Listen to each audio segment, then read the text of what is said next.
Hello दोस्तों, आप सभी का स्वागत है गणित मंदिर क्लास में।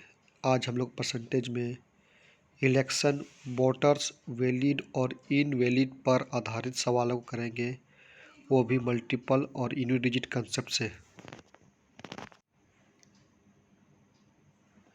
क्वेश्चन नंबर 1, जीतने वालों को वैलिड वोट का 62% वोट मिलता है। तो वैलिड वोट मान लेते हैं 100%, जीतने वाले को 62% वोट मिलता है और हारने वाले को 38% वोट मिलता है।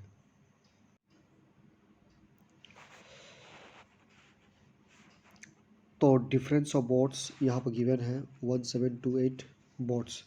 तो डिफरेंस ऑफ वोट निकालते हैं परसेंटेज में, तो 24% ऑफ वैलिड वोट्स मिलता है। यहाँ पर 10% ऑफ द वोटर्स कास्ट नहीं करते हैं, इसका मतलब कास्ट वोट हो जाएगा 90%। और 90% का फ्रैक्शनल वैल्यू होता है 9/10, और 9/10 को गुना करेंगे एन के साथ। एन नंबर ऑफ वोटर्स होता है। यहाँ पर 20% ऑफ द वोट्स इनवैलिड है, तो वैलिड वोट हो जाएगा 80%, और 80% का फ्रैक्शन वैल्यू होता है 8/10। 8/10 को गुना करेंगे कास्ट वोट से, और इस वैलिड वोट से गुना करेंगे 24% को। तो 24/100 इक्वल टू 1728 वोट्स। यहाँ पर अप्लाई करते हैं यूनिट डिजिट कंसेप्ट। तो 9 का यूनिट डिजिट कंसेप्ट, तो 9, 8 का 8, और 24 का यूनिट डिजिट 4 होता है।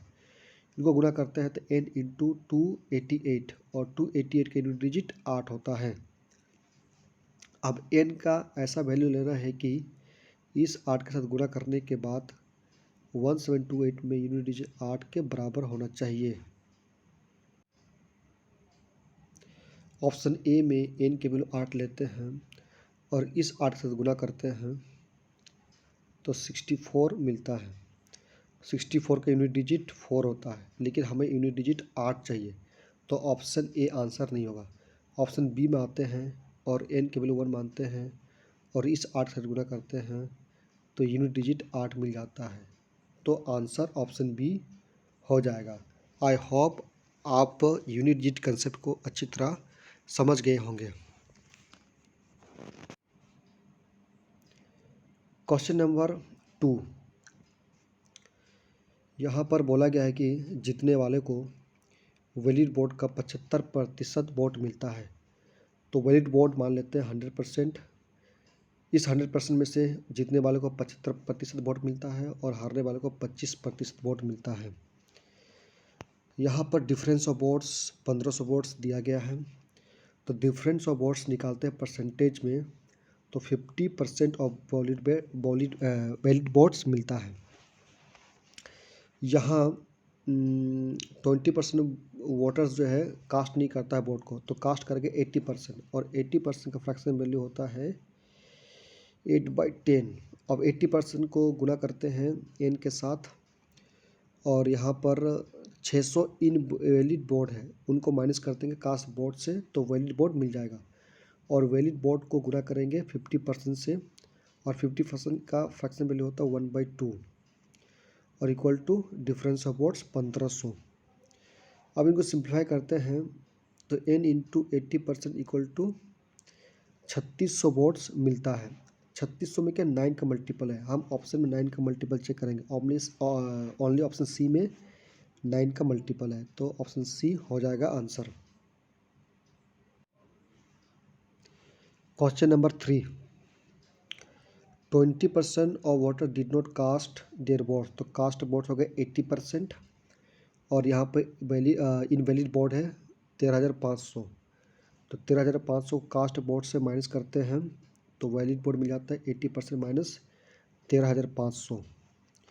आगे क्वेश्चन में कहा गया कि जीतने वाले को टोटल वोट्स का 50% वोट मिलता है। इसका मतलब 80% माइनस 13,500 में से जीतने वाले को 55% वोट मिलता है, और हारने वाले को 25% माइनस 13,500 वोट्स मिलता है। अब यहाँ पर डिफरेंस ऑफ वोट्स दिया गया है 2,53,500 वोट्स। तो डिफरेंस ऑफ वोट्स निकालते हैं परसेंटेज में, तो मिल जाता है 30% इक्वल टू 2,40,000 वोट। तो 100% की वैल्यू हो जाएगा 8 लाख वोट्स, क्योंकि 3 से अगर मैं 24 काटूंगा तो 8 बार में कट जाता है, और 8 गुणे 100 करूँगा तो 8 लाख वोट्स मिल जाएगा। तो इस तरह से ऑप्शन ए हो जाएगा आंसर। क्वेश्चन नंबर 4, यहाँ पर जीतने वाले को टोटल वोट का 52.5% वोट मिलता है। मान लेते हैं टोटल वोट 100%, तो 100% में से जीतने वाले को मिलता है 52.5% और हारने वाले को 47.5% वोट मिलता है। यहाँ पर डिफरेंस ऑफ वोट्स दिया गया है 105 votes. Difference of votes percentage में निकालते हैं तो 5% का वैल्यू 105 वोट्स दिया हुआ है, और 100% का वैल्यू निकालना है तो 2100 वोट्स होता है। मतलब अगर 5 को 20 से गुना करता हूँ तो 100% मिल जाता है। इसी तरह 105 को 20 से गुना करेंगे तो 2100 वोट्स मिल जाएगा। अब इस 2100 वोट्स में ऐड करेंगे 250 वोटर्स जो कास्ट नहीं किए थे, तो ऐड करने के बाद 2350 वोट्स मिल जाते हैं, और ये वैल्यू हो जाता है नंबर ऑफ वोटर का। तो ऑप्शन बी हो जाएगा आंसर।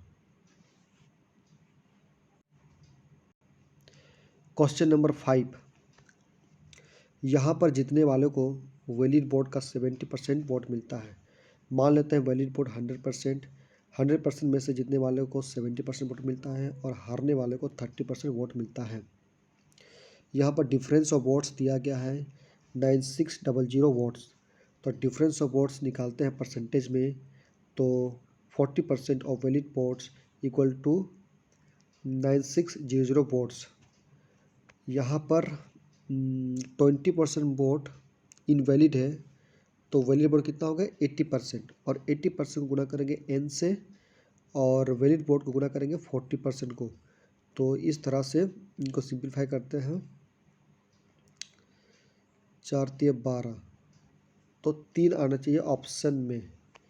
तो ऑप्शन ए में 3 है, ओनली ऑप्शन ए हो जाएगा answer. Question number 6, 8% of the votes did not cast. इसका मतलब कास्ट वोट हो जाएगा 92%, और जीतने वाले को 48% वोट मिलता है, और इसी 92% में से हारने वाले को 44% वोट मिलता है। यहाँ पर difference of votes 1100 votes given है, और डिफरेंस ऑफ वोट्स को निकालते हैं परसेंटेज में, तो 4% मिलता है, और 4% की वैल्यू 1100 वोट्स दिया हुआ है। तो 100% की वैल्यू कितना हो जाएगा, 4 को 25 से गुना करते हैं तो 100% मिलता है। उसी तरह 1100 को 25 से गुना करेंगे तो 27500 वोट्स मिल जाता है। तो ऑप्शन सी हो जाएगा आंसर। क्वेश्चन नंबर 7 में number of votes poll in favour of candidate पूछा गया है। तो फेवर ऑफ कैंडिडेट हो जाएगा, टोटल नंबर ऑफ वोट्स कितना है 104,000 इंटू, यहाँ पर 2% वोट इनवैलिड है, तो 98% क्या हो जाएगा वैलिड वोट जाएगा। तो वैलिड वोट को गुना करते हैं तो 98 का fraction value 98/100 into favour vote 55% है, तो 55 का फ्रैक्शन वैल्यू 55/100 वोट्स। अब यहाँ पर इसमें सिंप्लीफाई करते हैं तो 2 जीरो यहाँ से और 1 जीरो यहाँ से कट जाएगा। अब इनको सिंप्लीफाई करते हैं तो 5 × 5 जगह 5 × 2 = 10। ऑप्शन के वैल्यू 0 नहीं होना चाहिए, तो ऑप्शन बी और सी आंसर नहीं होगा। अब यहाँ पर 11 का मल्टीपल चेक करेंगे तो 11 का मल्टीपल ओनली ऑप्शन डी में है, तो ऑप्शन डी हो जाएगा answer. Question number 9, 75% of the voters cast their votes. तो 75% का फ्रैक्शन वैल्यू 75/100 को गुना किया n से,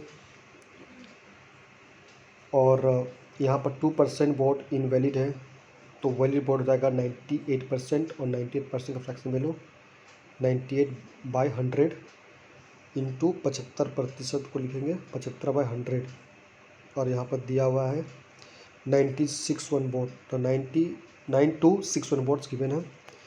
इनको सिंप्लीफाई करते हैं तो 25 तिया 75, 2500 के 100, 25 तिया 75, 2500 के 100। यहाँ पर ऑप्शन के वैल्यू में 2 जीरो होने चाहिए, क्योंकि 2 जीरो यहाँ बचा हुआ है, तो ओनली ऑप्शन डी में 2 जीरो है, तो आंसर डी हो जाएगा। यहाँ पर सेकेंड अप्रोच से भी सॉल्व करेंगे। यहाँ पर सेकेंड अप्रोच है यूनिट डिजिट कंसेप्ट। यहाँ पर 3 × 3 करते हैं तो 9 मिलता है, और 98 का यूनिट डिजिट 8 होता है।